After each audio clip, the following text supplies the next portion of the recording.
श्री राधा चरित्रामृतम के अगले अध्याय गोकुलवासी चले वृंदावन की ओर में प्रवेश करते हैं। श्री राधा रानी का संकल्प कैसे व्यर्थ जाता। हे वज्रनाभ, वृंदावन की कुंजों में भ्रमण करते हुए श्री राधा यही विचार करती, कृष्ण वृंदावन आ जाते। कृष्ण को अब वृंदावन आना ही चाहिए। आज ये मनोरथ श्री राधा रानी का पूर्ण हो रहा था।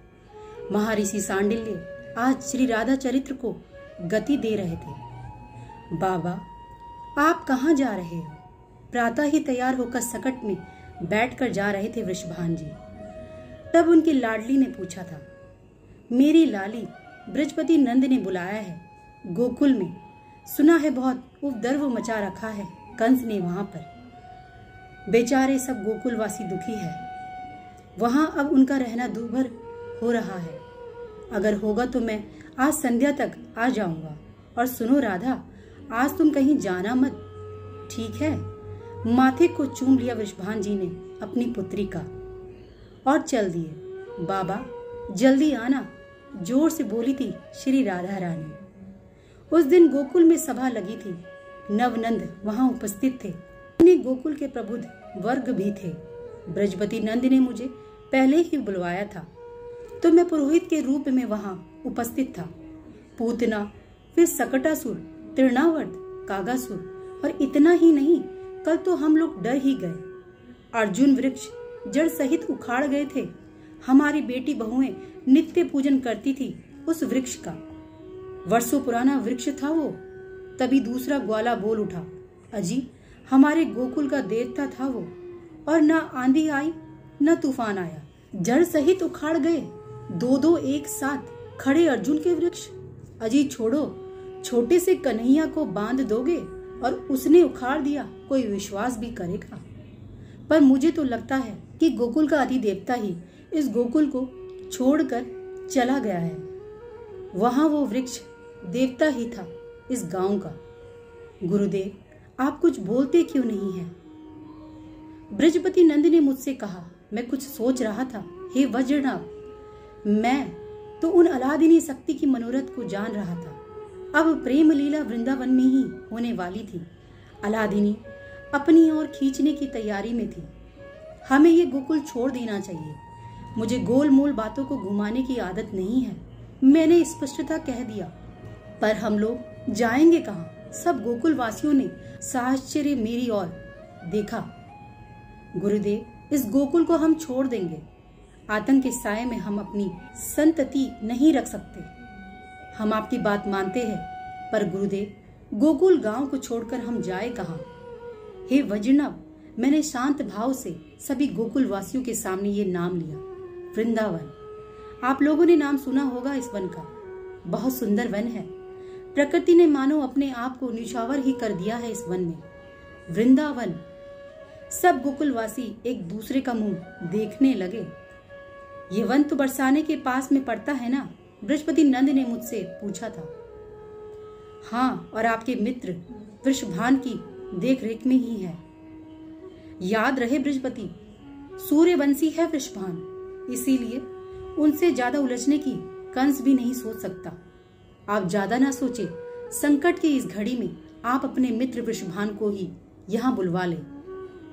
मैंने सारी बातें वहां समझा दी थी।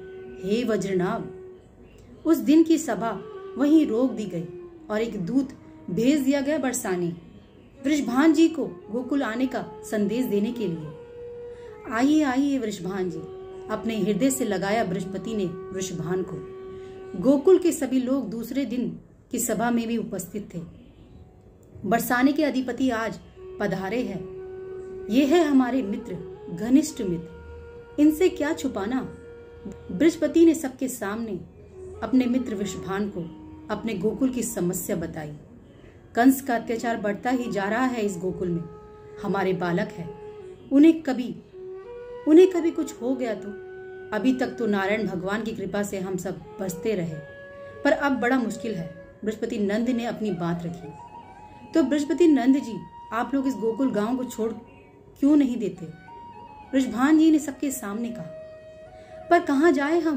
बृहस्पति ने प्रश्न किया। क्यों? क्या आप हमें अपना मित्र नहीं मानते? हमारा बरसाना आप सबके लिए खुला है। आप आइए, आप गोकुल वासी और हम बरसाना वासी मिलकर साथ साथ आनंद से रहेंगे। उदार मना वृषभान जी की बातें सुनकर बृहस्पति नंद ने प्रसन्नता व्यक्त की। आपका हम सब के प्रति अपार प्रेम है, पर हमारी भी बात आप सुन ले। नंद ने वृषभान से कहा, देखिए वृषभान जी, आप मित्र हैं बृहस्पति के और अभिन्न मित्र। इस बात का गौरव है हम गोकुल वासियों के मन में, पर हम लोग चाहते हैं कि हम वृंदावन में रहें और वृंदावन आपके क्षेत्र में आता है, इसीलिए ही आपको यहाँ आमंत्रित किया था हमने। हे वज्रनाभ, मैंने वृषभान जी से ये बातें कही, पर आप लोग वन में क्यों रहेंगे? इतने उदार मन के हैं वृषभान, उन्हें अच्छा नहीं लग रहा कि बरसाने में इतने बड़े महल के होते और रातों ही रात में सुंदर सुंदर मकान भी बन जाएंगे। ये कहना है वृषभान जी का। नहीं, आप हमें वृंदावन में रहने की आज्ञा दें, हमारे लिए यही बहुत है। हम लोग है ही वन में रहने के आदि, फिर धीरे धीरे बना लेंगे आवास। सकट है ना सबके पास, उसी को सजाकर रह लेंगे। बृहस्पति ने वृषभान से कहा। वृषभान जी को अच्छा नहीं लग रहा कि वृंदावन के पास है बरसाना, फिर भी ऐसे रहेंगे गोकुलवासी। आप चिंता ना करें, बस हमें आज्ञा दे। बृहस्पति ने हाथ जोड़ लिए वृषभान जी के। अरे ये आप क्या कर रहे हैं, ऐसा ना करें। हृदय से लगा लिया बृहस्पति नंद को वृषभान ने। सब प्रसन्न हो गए। गोकुल से चलो वृंदावन की ओर। सबके सामने घोषणा हुई बृहस्पति के द्वारा। युवकों में उत्साह होता ही है नए के प्रति। जाना था बरसाने वृषभान जी को, पर एक दिन और रुकना पड़ा, क्योंकि अब साथ में ही चलेंगे वृंदावन। वहां सबको व्यवस्थित करके फिर वृषभान जी जाएंगे बरसाने। हजारों सकट सजाई गई, हजारों नौकाएं भी सजाई गई। जो यमुना जी से होकर जाएंगे उनके लिए नौका भी तैयार हो गई। साथ में गौओं को भी तो ले जाना था ना। मैया, हम कहाँ जा रहे हैं? कृष्ण पूछते हैं बार बार। यशोदा के साथ कृष्ण है, रोहिणी के साथ बलराम है। हम लोग अब वृंदावन रहेंगे, वहीं जा रहे हैं। बालकों का क्या, उन्हें तो आनंद ही आ रहा है, पर ये क्या, मथुरा से होकर गुजरे ये गोकुलवासी। वृषभान जी ने कहा, यहाँ से सब शीघ्र चले, कहीं कंस के सैनिक न आ जाए। भयभीत से ग्वाले चले जा रहे हैं, पर कंस के राक्षसों से बच पाना इतना सरल तो नहीं था। कंस का मामा उसने देख लिया, वो चिल्लाया, गोकुलवासी गोकुल छोड़ रहे हैं और भाग रहे हैं, पकड़ो इन्हें, मार दो, यमुना में फेंक दो। कंस के सैनिक दौड़ पड़े नौका के पास, कुछ सकट के पास। उनके हाथों में नंगी तलवारें थी। मारो काटो चिल्लाने लगे थे वह सब। बेचारे गोकुलवासी। मैं भी साथ में ही चल रहा था गोकुल छोड़कर वृंदावन की ओर। हे वज्रनाभ, तभी मैंने देखा एकाएक हजारों भेड़ियों ने जाने कहां से आ गए। वो सब टूट पड़े कंस के उन राक्षसों के ऊपर, फाड़ दिया उन्हें, खा गए उन सबको। पता नहीं कहां से आए थे ये, और चले भी गए।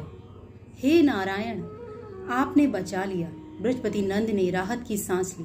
ब्रजरानी यशोदा ने तो कन्हैया को छुपा लिया था अपने आंचल में।